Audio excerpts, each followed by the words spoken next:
బాబు నన్ను కాల్ చేస్తే కాల్ చేశాడు కానీ నేను బయటపడ్డాను, నాకు అంతే చాలు అని ఊరుకున్నాడని మీరు అనుకుంటున్నారా? ఆయన కడుపు పంట ఆయనకుంది. ఊరే అందరినీ కొట్టాను కానీ నా గురించి ఎవరైనా చెప్పుకుంటే ఏమని చెప్పుకుంటారో తెలుసా? శివుడు కాల్ చేశాడన్న కథ ముందు చెప్తున్నారా, వీళ్ళని కొట్టానన్న విషయం వీళ్ళు మర్చిపోతున్నారు. మరిచిపోయి మన్మధుడి కథ అనేటప్పటికీ శివుడు కాల్ చేశాడండి అంటుంటాడు. శివుడు కాల్ చేస్తే ఇప్పుడు నువ్వేమయ్యావు నా చేతిలో, ఎన్ని జన్మలు ఎత్తావు, అది మర్చిపోతున్నాడు. శివుడు కాల్చాడు, శివుడు కాల్చాడని చెప్తున్నాడు అందరూ నా గురించి. వీళ్ళు నా చేతిలో ఎన్ని మాటలు ఓడిపోతున్నారో, ప్రతి క్షణం ఎలా ఓడిపోతున్నారో నాకు అప్పటప్పట్లా నేను ఓడిపోయింది చెప్తున్నారు. ఇలా చెప్పించుకోకుండా నన్ను కాల్చేసిన వాడిని కూడా నేను ఎప్పుడైనా గెలుస్తానా అని ఆలోచన వచ్చింది ఆయనకి. ఎలా గెలుస్తాడు? మళ్ళీ శివుడి కంట్లో పడ్డం అంటేనే హడలాయనకి. అందుకని శివుడి దగ్గరికి వెళ్ళలేడు. ఇప్పుడు ఎప్పటి నుంచో కోరిక, ఎప్పటికైనా శివుణ్ణి గెలిస్తే నేను చరిత్రకు ఎక్కుతాను. కాల్చేసిన శివుడు కూడా మళ్ళీ పడిపోయాడండి మన్మధుడికి అని చెప్పుకుంటారు కథలో. అలా అని గెలుస్తానా? అలా గెలిస్తే మన్మధుడికి గర్వం వచ్చినట్టు. మీరు ఒకటి ఆలోచించండి, పార్వతీదేవిని పరమశివుడు యొక్క అనుగ్రహం పొందేటట్టుగా లేదా శివుడు పార్వతిని పెళ్లి చేసుకునేటట్టుగా మన్మధుడు చేశాడా? చెయ్యలేదు, ఎందుకంటే మన్మధుడు కాలిపోయాడు. మరి ఎలా పెళ్ళయింది వీళ్ళిద్దరికి? అమ్మవారి యొక్క తపస్సు చేత పెళ్ళయింది. అదే కామాక్షి, ఇది భాతి. కాత్యాయన మహర్షి తపస్సు చేశారు అమ్మవారిని కూతురుగా రమ్మని. అమ్మవారు ఆయన తపస్సు చేస్తుంటే పక్కన సంటి పిల్లగా పాకింది. ఓహో నా కూతురుగా వచ్చావా అమ్మా అని పొంగిపోయాడు ఆయన. అందుకే ఆవిడ కాత్యాయని అయింది. ఆ కాత్యాయని యుక్త వయస్సు వచ్చిన తర్వాత ఆయన అన్నాడు, మహర్షి అమ్మా నువ్వు ఎవరి సొత్తో తెలుసా? శంకరుడి సొత్తు. నేనా ఆయనకి ఇచ్చి పెళ్లి చెయ్యగలగడం? శివ కళ్యాణం పార్వతీ కళ్యాణం అంటే మాటలు కాదా? ఆయన్ని మళ్ళీ తీసుకొచ్చి పెళ్లి చేయడం అంటే ఎప్పుడు ఇలా కూర్చుంటాడు, బుగ్గం చొక్క ఎక్కడ ఎట్టుకుంటాడు, ఇక్కడెక్కడ కూర్చుంటాడు ఆయన. ఆ పని నువ్వే చేయగలవు కాబట్టి అమ్మా కాత్యాయని నువ్వే మెల్లిగా మీ ఆయన్ని నువ్వు దారిలో పెట్టుకుని పెళ్లి చేసేసుకోమ్మా. కానీ నువ్వు అలా ఎక్కడ చేసుకోగలవో నేను మార్గం చెప్తాను. నీకు కొన్ని పుస్తకాలు ఇస్తాను, కొంతమంది కన్యల్ని ఇస్తాను, కొంత గంగలో ఉన్నటువంటి ఇసుక ఇస్తాను, నీకు ఒక రుద్రాక్షమాల ఇస్తాను, ఒక శివలింగం ఇస్తాను, ఇలాంటి వస్తువులు ఇస్తాను. ఇవన్నీ పట్టుకుని నువ్వు వెళ్ళిపో. నువ్వు వెళ్ళిపోతున్నప్పుడు ఈ వస్తువులన్నీ పడిపోతాయి భూమి మీద. పడిపోయిన చోట చెట్లు అయిపోతాయి. అవి అలా ఎక్కడైపోయాయో అక్కడ నీ పెళ్ళవుతుందని గుర్తు అన్నాడు. అంటే కాత్యాయని దేవి బయలుదేరింది. బయలుదేరి ఆవిడ దక్షిణ భారతదేశంలోకి వచ్చినప్పుడు కంచి చేరినప్పుడు పడిపోయావి, పడిపోయి చెట్లు అయ్యాయి. అప్పుడు ఆవిడ ఏకామ్రేశ్వర వృక్షాన్ని చూసింది. 4 కొమ్మలుండి 4 రకాల రుచులు కలిగినటువంటి మామిడికాయలు కాసేటటువంటి కొన్ని వేల సంవత్సరాల క్రితం చెట్టది. అదే శంకరుడు, అదే వేదం. కాబట్టి ఇప్పుడు ఆ చెట్టు నీడలోనే కూర్చుని తపస్సు చేసింది. మన్మథబాణంతో కాదు, కైకతంతో శివలింగం చేసింది. శివలింగం చేసి ఆ శివలింగాన్ని ఆరాధన చేస్తోంది. ఈశ్వరుడు పరీక్ష పెట్టాడు. ఇసుక దేనికి కరిగిపోతుందండి? నీటికి కరిగిపోతుంది. కాబట్టి ఒక పెద్ద గంగా ప్రవాహం వచ్చింది. వచ్చేస్తే ఆవిడంది తానిప్పుడు తపస్సులో ఉంది, తాను ఖాళీగా ఉండకూడదు కాబట్టి ఖాళీ స్వరూపాన్ని ఉద్భవింపచేసింది ఆవిడ. ఖాళీ నాలుకతో రక్తబీజుడి రక్తాన్ని చుక్క కింద పడకుండా తాగేసింది. అటువంటి స్వరూపం. ఈ గంగ శివలింగం మీదకి రాకుండా ఆపు అంది. ఆవిడ అనేక బాహువులతో నీటి ప్రవాహం రాకుండా అడ్డింది. అయినా నీరు వచ్చేసి శివలింగం మీదకి వచ్చేస్తోంది.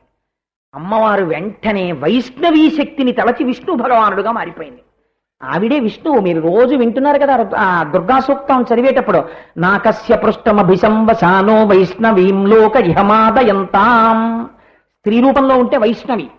విష్ణు భగవానుడుగా మారిపోయి ఆ గంగా ప్రవాహాన్ని అడ్డి శివలింగం అలాగే ఉండేటట్టుగా చేసింది. ఈ తపశ్శక్తికి మెచ్చుకుని ఆ పృథివీలింగంలోంచి శంకరుడు ఆవిర్భవించాడు. ఆవిర్భవించి తన యొక్క భార్యగా స్వీకరించాడు. అందుకని ఆయన ఏకామ్రేశ్వరుడయ్యాడంటే ఆయన చెట్టు ఆవిడ తీగ అల్లుకున్నారు. ఇదే మహాలింగం శివాలింగితం, కౌగలింపబడినటువంటి స్వరూపం. ఇప్పుడు ఆవిడ తన కోరిక తీరిన స్థలం కాబట్టి కామాక్షి, మీ కోరికలు ఆవిడ తీర్చేస్తుంది. భాతి కాంచి దేశగతం, నేను ఆ స్వరూపాన్ని చూస్తున్నాను. ఇప్పుడు పార్వతీ కళ్యాణం మన్మధుడి వల్ల అయిందా? పార్వతీదేవి తన యొక్క తపస్సుతో శంకరుణ్ణి లొంగతీసిందా? అందంతో లొంగతీద్దామంటే కుదరలేదు. తపస్సు చేసి ఆకులు తినడం కూడా మానేసింది. అస్థిపంజరం అయిపోయింది. అప్పుడు శంకరుడు వచ్చి తన పెళ్లి తను చెడగొట్టుకునే ప్రయత్నం చేసిన వాడు సృష్టి మొత్తం మీద శంకరుడు ఒక్కడే. అంటే ఆయన ఎంత విరాగో చూడండి. ఆయనే బ్రహ్మచారి రూపంలో వచ్చి ఆయనతో పెళ్ళేమిటమ్మా, ఏదో శ్మశానంలో ఉంటాడు, బూడిద రాసుకుంటాడు, పెద్ద పులు తోలు కట్టుకుంటాడు, నువ్వు పట్టు చీర కట్టుకుంటావు, మీ ఇద్దరికి మూడు ఎలా వేస్తారు, ఆయన పునుకల హారం వేసుకుంటాడు, నువ్వు చంద్రహారాలు వేసుకుంటావు, నువ్వు అందంగా ఉంటావు, ఆయన అలా ఉంటాడు, బేసిక్ కన్ను మూడో కన్ను ఉంటుందమ్మా అని ఇన్ని మాటలంటే ఆవిడంది ధూర్త బ్రహ్మచారి, ఎవడరా నువ్వు ఇలా మాట్లాడుతున్నావు, శివనింద వినకూడదు, చావతల వాడి కళ్ళు చెవులు మూసుకుంది, శాబాష్ ఇప్పుడు నిన్ను పెళ్లి చేసుకుంటున్నాను నేను. కాబట్టి ఆయన పాతివ్రత్యానికి లొంగాడా, బాహ్య సౌందర్యానికి లొంగాడా? పాతివ్రత్యానికి లొంగాడు, పార్వతీపతి అయ్యాడు ఆయన. కాబట్టి అందులో మన్మధుడి యొక్క ప్రమేయం ఏముందండి? మన్మధుడి గర్వానికి కారణం పార్వతీ కళ్యాణం కాదు. మరి ఇంకా మన్మధుడి గర్వానికి ఆవిడ కారణం ఎప్పుడైంది? మరి మన్మధుడి గర్వము అనబడేటటువంటి సంపద అక్కడ దాచిపెట్టబడినది అంటే మన్మధుడి గర్వానికి ఒకటే కారణం అయి ఉండాలి. మన్మధుడు ఎవరి చేతిలో కాలిపోయాడో ఆయన్ని ఓడించాలి ఎప్పుడో. అలా ఎప్పుడైనా ఓడించిన సందర్భం ఉందా? శంకరుడు మన్మధుడి చేతిలో ఓడిపోయిన సందర్భం ఎప్పుడైనా ఉందా? ఉంటే ఆ రోజున మన్మధుడు గెలిచినట్టు, మన్మధుడి యొక్క గర్వమునకు అది కారణమైనట్టు. అలాంటి సందర్భము సృష్టిలో ఉన్నదా? ఉన్నది. ఎక్కడ ఉన్నది? శంకర భగవత్పాదులు సౌందర్యలహరిలో ఈ రహస్యం చెప్పారు. హరిస్వామారాధ్య హరిస్వామారాధ్య ప్రణత జన సౌభాగ్య జననీ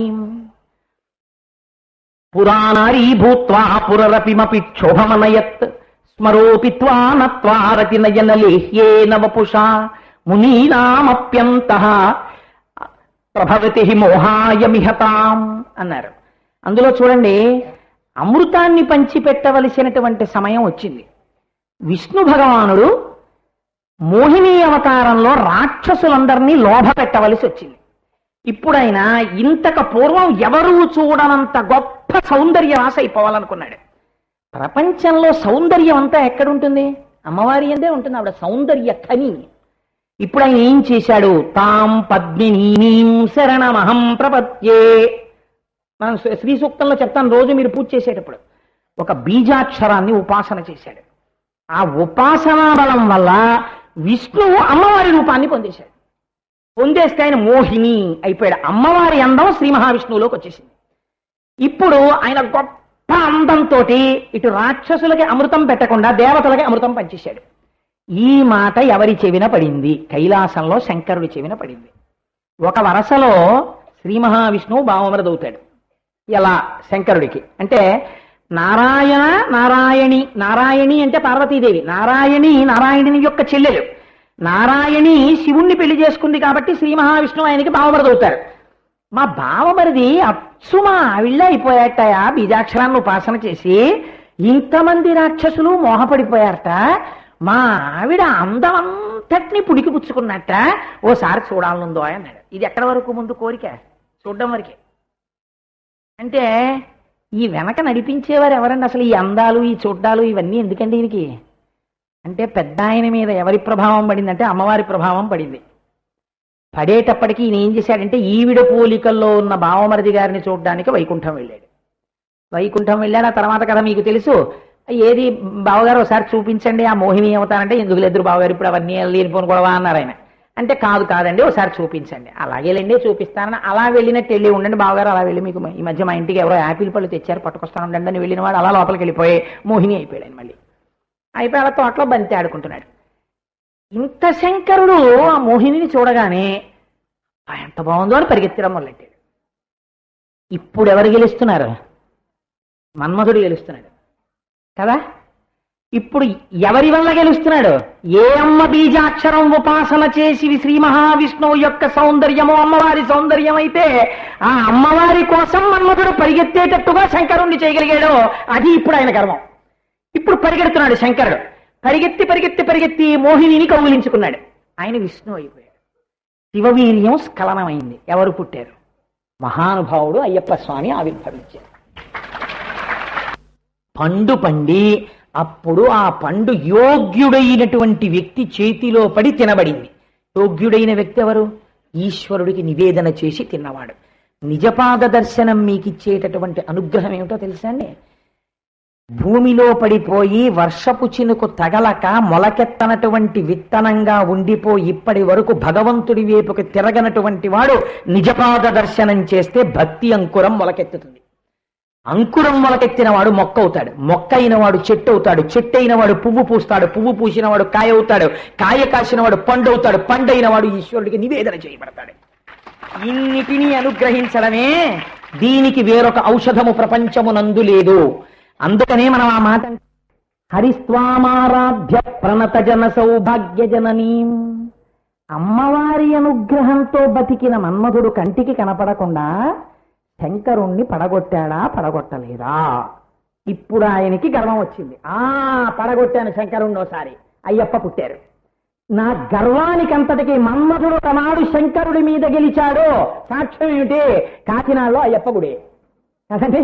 ఇది ఎవరు ఈ శ్లోకం రచించారో శంకరాచార్యులు వారు. ఆమలయాల దేశం నందు ఆరాధింపబడేటటువంటి అయ్యప్పే మన్మథ విజయానికి గుర్తు.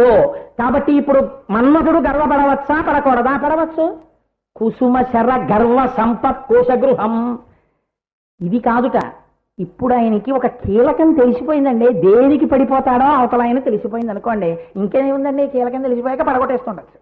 ఇంకా ఆయనకి ఎప్పుడెప్పుడు ఆయన మనకి దొరకడేమో అనుకున్నప్పుడల్లా ఇది ప్రయోగించేస్తుంటే ఒకరికి పొగిడేస్తే సంతోషం.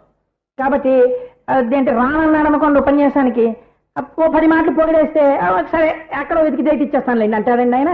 మీరు ఏం చేస్తారంటే ముందు లేదంటాడు, కానీ మీరు పొగడండి ఇచ్చేస్తారు డేట్ అని ఎవడో చెప్పాడు అనుకోండి. మీరు ఆయన డేట్లు ఇచ్చారంటే అర్థం ఏంటంటే వీళ్ళు వెళ్ళి పొగిడితే ఇచ్చాడని గుర్తు.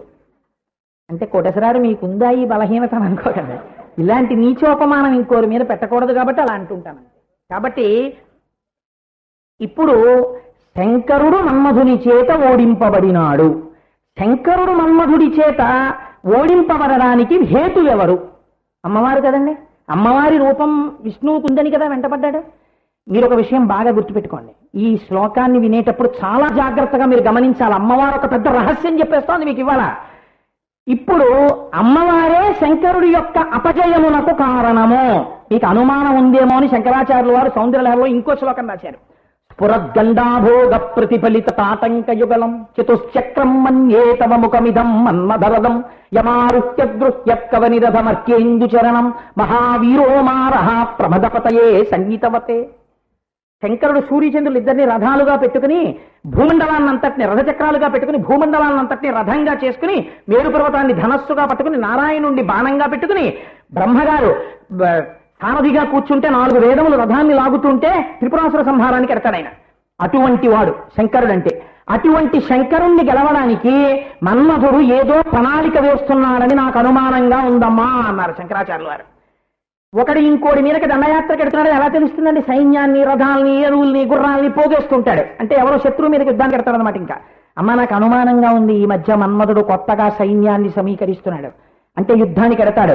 లోకంలో మన్మధుడు చేత ఓడింపబడని ఏకైక వ్యక్తి మీ ఆయనే. మీ ఆయన్ని గెలవడానికే వెడతాడు. ఆయన శత్రువు కాబట్టి వెడుతున్నాడనడానికి ఇన్ని మాటలు చెప్తున్నావు కదా శంకర, ఏమిటి ఆధారం, ఏమిటి సాక్ష్యం? మన్మధుడు అలా వెళ్ళడానికి ఏం పోగేసుకుంటున్నాడు చెప్పు అంది అమ్మవారు. ఏమిటమ్మా, శంకరుడికి 2 చక్రాల రథమే ఉంది. సూర్యచంద్రులు ఇద్దరే రథానికి చక్రాలు. మన్మధుడు ఒక రథం తయారు చేసుకున్నాడు, దానికి 4 చక్రాలున్నాయి, రెట్టింపు చక్రాలున్నాయి దానికి. ఏమిటో తెలుసా? రథం నీ ముఖమే. ఎలా? నువ్వు చెవులకు తాటంకాలు పెట్టుకుంటావు కదా, పెట్టుకున్నప్పుడు నీ చెక్కిళ్ళు పద్మరాగ శిలాదర్శ పరిభావి కపోల భూహు, పద్మరాగమణులతో చేయబడిన అద్దాల్లా ఉంటాయి కదా. ఈ పెట్టుకున్న కుండలాలు అందులో ప్రతిబింబిస్తుంటాయి కదా బుగ్గల్లో. ఇంత శంకరుడు కూడా ఇలా అమ్మవారి పక్కన కూర్చుని ఇలా చూసి అన్నట్ట. పేరాల భరతశర్మ గారికి స్వప్నంలో దర్శనమైందండి. అంటే అమ్మవారంటే ఏమిటా పనులు, ఇంతమంది ప్రమదగణాలు కూర్చుంటే శంకరుడు అన్నట్ట, అబ్బబ్బే పార్వతి నేనేమిటి అలా పెరిగిన తడుపుకుంటున్నాను అనుకుంటున్నావా? నన్ను తప్పుగా అంచనా కుస్మా. నీ శిరోజములున్నాయే అవి బాలశశంకరే కపయివ్రాలిన ముంగురు లక్షరాకృతింద్రాల ఉమాముఖాబ్జమున్ కనుగొని శంకరుడు లలితాక్షరాభ్యసన తత్ఫలమీ చెలికాధరం మూసి చాలసమన్న నవ్వుకును శాంకరి మాకు ప్రసన్నమయ్యడు అన్నారు భరతశర్మ గారు. ఇలా కూర్చుని శంకరుడు అమ్మవారి వంక చూసి పెదవులు తడిపితే ఏమిటండి ఆ పెదవులు తడపడం, ఇంతమంది పిల్లలుంటే సభలో అసహ్యంగాను అంది అమ్మవారు. అయ్యో అన్నన్నా అలా అనుకోకు పార్వతి, నీ ముంగురులు నుదుటి మీద పడ్డాయి. పడితే ఒకటి లా అన్నట్టు, ఒకటి లి అన్నట్టు, ఒకటి త అన్నట్టు పడ్డాయి. నీ వంక చూసి లలిత లలిత లలిత చదువుతున్నాను.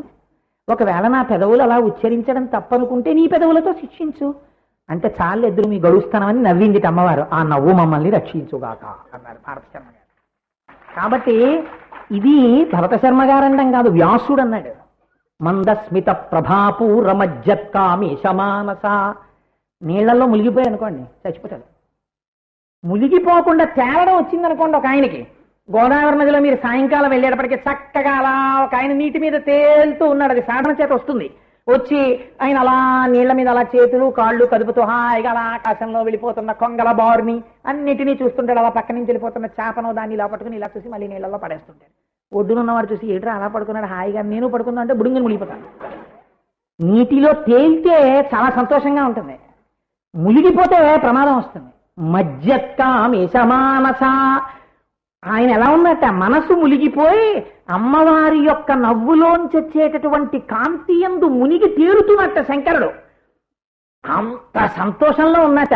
కాబట్టి ఇప్పుడు ఆయన్ని ఏమంటే పరిచయం పట్టేస్తుంది, రండి అంటే ఉండవే కాసేపు ఎంత బాగుందో నీళ్ళల్లోనూ అంటాడు. అలా ఇప్పుట ఏమంటే తపస్సు చేసుకోండి అన్నా కూడా ఉండవా ఎంత బాగుందో నీ నవ్వు అలా నువ్వు నవ్వుతుంటే నేను ఇలా తేలుతుంటే అన్నట్టయినా. శంకరుణ్ణి ఈ స్థితికి తెచ్చింది ఎవరమ్మా? నువ్వే. నువ్వు తెచ్చావు కాబట్టి మన్మధుడు గెలిచాడు. అందుకని ఆయన ఇంకా వేరే రథం ఎందుకు ఎక్కుతాడు? నీ ముఖమే రథం చేసేసుకున్నాడు. ఈ కుండలాలు బుగ్గల్లో ఉన్నటువంటి ప్రతిబింబాలు ఈ 4 చక్రాల రథం చేసుకుని నీ మొహంలోనే కూర్చున్నాడు. కూర్చుని రామయ్య యుద్ధానికి ఏమి శంఖం పూరించాడు. శంకరుడు ఏం చేశాడు? ఎవరు రామ మీద యుద్ధం చేసేది, త్రిపురాసురుల్ని చంపేశానని మళ్ళీ రథం ఎక్కొచ్చాడు. ఎక్కడ మన్మధుడు అన్నాడు. ఎక్కడేమిటి? అదిగో అదే రథం, మీ ఆవిడ మొహంలో కూర్చున్నాడు అన్నాడు. మీరు రోజు చదవట్లా? అదేంటే అమ్మవారిది ఆ వదనస్మర మంగళ్య గృహతోరణ చిల్లిక, అమ్మవారి కనుబొమలు మన్మధుడి యొక్క తోరణాలు, ఆవిడ ముఖంలోనే ఉంటాడు ఆయన. ఎక్కడున్నాడు మన్మధుడు అన్నాడు. అనేటప్పటికి అదిగోనండి మీ ఆవిడ ముఖంలో ఉన్నారన్నారు. ఇలా ధనస్సు ఎక్కి పెట్టి ఆవిడ వంక చూశాడు. చూడగానే సంతోషం వచ్చేసింది. వాళ్ళ ఆవిడ కదా, ఓయ్ నువ్వా ఏమిటో మన్మధుడు యుద్ధం అన్నారా? ధనస్సు అక్కడ బారేసి వెళ్ళి పక్కన కూర్చున్నాడు. ఆవిడ కాళ్ళకి దండం పెట్టింది, మోకాళ్ళు దొరికికే ఇద్దరు హాయిగా కూర్చున్నారు. మన్మధుడు అన్నాడు, అసలు నన్ను చూసి యుద్ధానికి రాలేదు, ధనస్సు పక్కన మారేశాడు, ఇంకో మాట గెలిచాను అన్నాడు. కాబట్టి ఇప్పుడు ఏమైంది? గర్వం పెరిగిపోతుంది రోజు రోజుకి. ఇక నన్ను కొట్టే మనగాడు ఇక ప్రపంచంలో లేడు, ఈ బ్రహ్మాండాల్లో లేడు. ఈ మన్మధుని గర్వకారణమైన సంపద నాకు కాంచి యందు భాతి ప్రకాశిస్తూ కనపడుతోంది. ఇక్కడ వరకు చాలా బాగుంది కానండి, దాని యందు నా మనస్సు పెట్టాను. అస్మిన్ కథమపి స్థాపిత పావుతో కింద ఎలా అవుతుంది ఈ శ్లోకం? సరే తేల్చేయడం అమ్మవారే తేల్చేస్తుంది. కాబట్టి ఇప్పుడు చూడండి, ఆయన పరమశివుడు లొంగాడు పార్వతీదేవికి. అయితే మీరు ఇక్కడ ఒక్క విషయం ఆలోచించాలి. చాలా బాగుంది కానీ కోటేశ్వరారు మీరు చెప్పింది, ఆవిడెవరు? మహాపతివ్రత. ఆయన ఎవరు? మహాజ్ఞాని. ఆయన తనలో తాను రమిస్తూ ఉండిపోయేటటువంటి మహాపురుషుడు, మన్మధుణ్ణి కాల్చినవాడు. అలాంటి వాణ్ణి ఆవిడ తీసుకొచ్చి సంసారంలో ముంచి శ్రీ మహావిష్ణువు తన బీజాక్షరాన్ని ఉపాసన చేస్తే తనంత సౌందర్యం విష్ణువుకిచ్చి, విష్ణువు వెంట తన భర్త పరిగెత్తేటట్టుగా చేసి, తన భర్త వీర్య స్ఖలనమైపోతే అది చరిత్రకెక్కించి నా అందం ముందు నా భర్త ఇలా వంగిపోయాడు అని చెప్పుకోవడం అమ్మవారి యొక్క గొప్పతనమా? మన్మధుని గర్వమునందు అమ్మవారి భర్త పట్ల చేసిన అపచారము లేదా?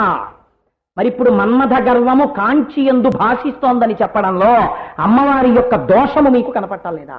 మీరు గుండెల మీద చెయ్యేసుకు చెప్పండి. నేనైతే అంటాను దోషభూయిష్టమే అంటాను. మరి అలా ఎందుకు వచ్చింది ఆ శ్లోకం? అమ్మవారి ఎందుకంది ఈ మాట? ఇక్కడే మీరు ఒక పెద్ద రహస్యాన్ని పట్టుకోవాలి. చాలా జాగ్రత్తగా 1,000 చెవులు శరీరానికి చేసుకుని వినండి, తర్వాత 1,000 కళ్ళు చేసుకుని దర్శనం చేయండి. వాళ్ళ మీ జన్మలు ధన్యమైపోయినట్టే. ఎందుకో తెలుసా అండి? మన్మధుడు ఎప్పుడైతే శంకరుడి చేతిలో కాలిపోయాడో సృష్టి ఆగిపోయిందని గుర్తు కదండి. మన్మధుడు లేడు కదా, ఈ సృష్టి ఏది ఆగిపోయింది సృష్టి. ఇప్పుడు అమ్మవారు ఏం చేసిందంటే, పిచ్చాడా నువ్వు చెరుకు విల్లు పుష్పబాణాలు పట్టుకుంటే శంకరుడు లొంగుతాడు అనుకుంటున్నావా? అవి పట్టుకోవలసింది నువ్వు కాదు, ఇల్లాతే అని మన్మధుడి దగ్గర నుంచి తను తీసుకుంది. ఇప్పుడు మీరు జాగ్రత్తగా గమనించండి. మన్మధుడి చేతిలో ఉన్నవి చెరుకు విల్లు పుష్పబాణాలే, అమ్మవారి చేతిలో ఉన్నవి చెరుకు విల్లు పుష్పబాణాలే. మన్మధుడి చేతిలో ఉన్న చెరుకు విల్లు పుష్పబాణాలు మిమ్మల్ని కొన్ని కోట్ల జన్మల నుంచి పడగొడుతున్నాయి. అమ్మవారి చేతిలో ఒక ఆయుధాలు మారితే దాని స్వరూపం మారిపోయింది. ఏమైపోతుందో తెలుసా అండి? మీ చెరుకు విల్లనబడేటటువంటి మనస్సు, 5 పుష్పములనబడేటటువంటి ఈ పంచతన్మాత్రలు ఇప్పుడు మిమ్మల్ని పాడు చేయడానికి పనికిరావు, శివుడి వైపుకి తీసుకెళ్ళడానికి పనికొస్తాయి. ఇక్కడ వరకు మీరు చెప్పారు బానే ఉంది కానండి, మరి ఆవిడ శంకరుణ్ణి పడగొట్టిన అపచారం ఎక్కడికి వెళ్ళినట్టు? ఇక్కడ మీరు విషయం చాలా జాగ్రత్తగా గమనిస్తుండండి. శంకరుడు అసలు నిర్గుణుడై తనలో తాను రమిస్తూ ఆత్మస్వరూపిగా ఉండిపోతే ఇవాళ ఈ వ్యాఖ్యానం చెప్పుకోవడానికి మీరు నేను లేవు. ఎందుకంటే సృష్టి లేదు. సృష్టి జరగాలంటే శంకరుణ్ణి బహిర్ముఖుణ్ణి చెయ్యాలి. ఈ బహిర్ముఖుణ్ణి చేయడం మన్మధుడు చెయ్యలేడు. ఎవరు చెయ్యగలరు? అమ్మవారే చెయ్యగలరు. అందుకుని ఆవిడ తీసుకుంది. ఇప్పుడు ఆవిడ చేతిలో ఆయుధాలు పట్టుకుంటే అదే చెరుకు విల్లు, అదే పుష్పబాణాలే. మిమ్మల్ని నన్ను కామంలో ముంచుతుందని మీరు అనుకుంటున్నారా? ముంచదు ఆవిడ. ఆవిడ ఎవరిని ముంచుతుంది? ఆవిడ శివకామ సుందరి. ఆవిడ మీకు అమ్మ. మీకు నాన్నని తీసుకొచ్చి పక్కన కూర్చోపెట్టిన తల్లిగా ఉంది ఆవిడ. ఇప్పుడు మిమ్మల్ని శివుడిలో చేర్చడానికి వచ్చినటువంటి తల్లి తప్ప ఆవిడ మిమ్మల్ని పడగొట్టడానికి మన్మధుడి ఆయుధాలు ఆవిడ పట్టుకోలేదు. ఇది ఎలా ఉంటుందో మీకు తేలిక ఉదాహరణ చెప్తాను. ఒక దొంగ చేతిలో కత్తి పట్టుకు పరిగెడుతున్నాడు, మీరు పరిగెడుతున్నారు. వాడికి చేతిలో కత్తి లేదా, మీరు వాడిని పడగొట్టేసి 4 గుద్దులు గుద్దేయగలరు. కానీ వాడు ఏం చేస్తున్నాడంటే మీరు దగ్గరికి వచ్చినప్పుడల్లా ఇలా తిరిగి కత్తి చూపిస్తున్నాడు. మీరు ఆ కత్తిని చూసి ఆగిపోతున్నారు, వెనక్కి వెళ్తున్నారు. వాడు ఇలా అంటున్నాడు 2-3 మాటలు అనేటప్పటికీ మీరు వెనకని చేస్తున్నారు. వాడు మళ్ళీ పరిగెడుతున్నాడు. వాడికి నిజంగా వచ్చి పొడి చేసేద్దామన్నంత ధైర్యం లేదు. వాడు కత్తి చూపిస్తున్నాడు, పరిగెడుతున్నాడు. వాడు అలా పరిగెడుతూ ఉండగా చీకట్లో వాడి చెయ్యి వెళ్ళి ఒక చెట్టు గుద్దుకుని చేతిలో కత్తి పడిపోయింది. ఇప్పుడు పరిగెత్తికెళ్ళి ముందు మీరు దొంగను పట్టుకుంటారా, కత్తి తీసేస్తారా? కత్తి మీరు చేతిలో పట్టుకున్నారు. ఇప్పుడు కత్తిని చూసి ఎవరు పరిగెడతారు? మరింత ఎక్కువ భయంతో దొంగ పరిగెడతారు. కత్తి దొంగ చేతిలోంచి మీ చేతిలోకి వస్తే దొంగ పరిగెత్తాడు. దొంగ చేతిలో కత్తి ఉంటే మీరు పరిగెత్తారు. మన్మధుడి చేతిలో ఆయుధాలు ఉంటే మీరు పడిపోయారు. అమ్మవారి చేతిలో ఆయుధాలు వెళ్ళిపోతే మీరు ధరింపబడిపోయారు. అంతే. ఆయుధాల మార్పు అంతే. ఇప్పుడు ఈ ఆయుధాలు మారితే ఏమయ్యాయి? 2 ప్రయోజనాలు అయ్యాయి. ఒకటి, శంకరుణ్ణి తీసుకొచ్చి ఆవిడ కూర్చోపెట్టింది మీకు తండ్రిగా, బహిర్ముఖుణ్ణి చేసింది. శివుడు లేకపోతే పక్కన సృష్టి యందు ప్రకృతి పురుష క్రీడ లేదు, సృష్టి లేదు. 2, అలా మిమ్మల్ని మళ్ళీ శివుడిలో కలపడానికి ఆవిడ సిద్ధంగా ఉంది సృష్టి చేసి. ఏం చెయ్యాలి మీరు? ఆవిడ పాదాల మీద పడిపోతే చాలు. ఆవిడ ఏం చేస్తుంది? ఈ పంచతన్మాత్రసాయక, ఇప్పటి వరకు పూలబాణాలు తగిలితే పనికి మాలిన శబ్దాలు విందాం, పనికి మాలిన రుచులు చూద్దాం, పనికి మాలిన స్పర్శ అంతా ముట్టుకుందాం, అవుండే ఇప్పుడేమవుతుంది? సీతాంశుధరునించు చిత్తంబు శివుని సన్నుతి చేయు జిహ్వ జిహ్వ, ప్రమదనాదుని చేరు పదములు శివుని సన్నుతి చేయు శివుని స్తోత్రము చేయు జిహ్వ జిహ్వ, విశ్వేశు కథ విను వీనులు కాలకాలుని చూచు కనులు పరమేశు కొల్చెడి భాగ్యంబు దర్పకారికి నొంచు తనువు ఈశసాయకునకు మృక్కు శిరము త్రిపురహరు కొల్వబూనిడి బుద్ధి శంకరుని బడసిన చదువు నాగభూషణు సేవించు నరుడు అన్న భావన మీకు కలిగింది. ఇప్పుడు మీకు ఎంత తొందరగా అమ్మవారి పాదాలు ముట్టుకుందామా, ఎప్పుడెప్పుడు మనం ప్రసాదం తీసుకుందామా, ఎప్పుడెప్పుడు మనం పూజ చేద్దామా, ఎప్పుడు ఆ నిర్మాల్యం వాసన చూసి తల మీద పెట్టుకుందామా, ఎప్పుడెప్పుడు మనం భగవత్ ప్రసాదంగా మనం నోట్లో వేసుకుందామా. ఇప్పుడు మీరు శబ్దస్పర్శ రసరూపగంధాలు అనుభవిస్తున్నారా? అనుభవించట్లేదా? అనుభవిస్తున్నారు. కానీ ఎలా అనుభవిస్తున్నారు? శబ్దం ఏమండి, నిత్యానందకరీ వరాభయకరీ సౌందర్య రత్నాకరీ ఆ స్తోత్రం వినపడుతుంటే ఎంత బాగుంటుందండి అంటున్నారు. ఓ పిచ్చిపాట వినపడింది, బా ఆ పిచ్చిపాట ఆపేయి అన్నారు. ఇన్నాళ్ళు బాగున్నది, మీకు పిచ్చిపాట ఎందుకయింది ఇప్పుడు? అంటే ఇప్పుడు మీకు మన్మథ బాణం తగలడం ఆగిపోయి అమ్మవారి చేతి పుష్పబాణం తగిలింది. స్పర్శ ఇప్పటి వరకు మీకు ఏదో ముట్టుకోవడంలో జీవితం తృప్తిలో వెళ్ళిపోయింది. ఇప్పుడు మీకు భగవంతుని యొక్క స్పర్శ యందు, భాగవత స్పర్శ యందు మీకు తృప్తి.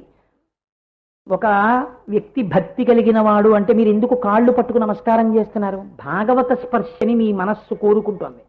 కాబట్టి ఇప్పుడు ఏమైంది? అమ్మవారి బాణం మీ మీద పడింది. రుచి, ఇప్పుడు మీరు రుచి చూడటం లేదు. మీరు ఇది ప్రసాదం అండి కళ్ళకద్దుకుని నోట్లో వేసుకుని వెళ్ళిపోతున్నారు. సింహం ఏమైపోయింది? మరి ఇన్నాళ్ళ రుచి అది ప్రసాదం, చాలు. కడుపు నిండుతోంది కదా, అందులో ఉప్పు ఉందో లేదో ఇంకోటో ఎందుకు మనకి అనవసరం. కాబట్టి ఇప్పుడు ఏమైపోయింది? రుచిని గెలిచేశారు. శబ్ద స్పర్శ రస రూప, కన్నెప్పుడు ఏం చూడాలంటే ఉంది? అమ్మవారిని చూడాలి, అయ్యవారిని చూడాలి. లోకంలో ఏది చూసినా, ఒక స్త్రీని చూశారనుకోండి మా అమ్మ అనిపిస్తోంది, ఒక పురుషుణ్ణి చూశారనుకోండి మా అయ్య అనిపిస్తోంది. మీకు లోకమంతా ఎలా కనపడుతోంది? పార్వతీ పరమేశ్వరులుగా కనపడుతోంది. గంధ, మీకు ఏ సువాసన కనపడినా అమ్మవారి సృష్టిగానే కనపడుతోంది. కాబట్టి ఇప్పుడు ఎవరి బాణాలు తగిలాయి? అమ్మవారి బాణాలు తగిలాయి. ఎవరి బాణాలు ఆగిపోయాయి? మన్మథ బాణాలు ఆగిపోయాయి. అవి పువ్వులే, ఇవి పువ్వులే. అది చెరుకు విల్లే, ఇది చెరుకు విల్లే, అది మనస్సే, ఇది మనస్సే. కానీ ఈ మనస్సు ఈ పూల బాణాలు ఉద్ధరించేస్తున్నాయి, ఆ మనస్సు ఆ పూల బాణాలు పడగొట్టేస్తున్నాయి. ఆయుధాల మార్పు జరిగితే తప్ప మీరు నేను ఉద్ధరింపవడం. అందుకని అమ్మవారు అదే ఆయుధాలు పట్టుకుని శంకరుణ్ణి తెచ్చి పక్కన కూర్చోబెట్టి మీకు ఆ జ్ఞానం ఇచ్చి ఆయనలో కలుపుతోంది. అందుకే మీరు శరణాగతి చేస్తే అమ్మవారు మిమ్మల్ని అనుగ్రహించేస్తుంది.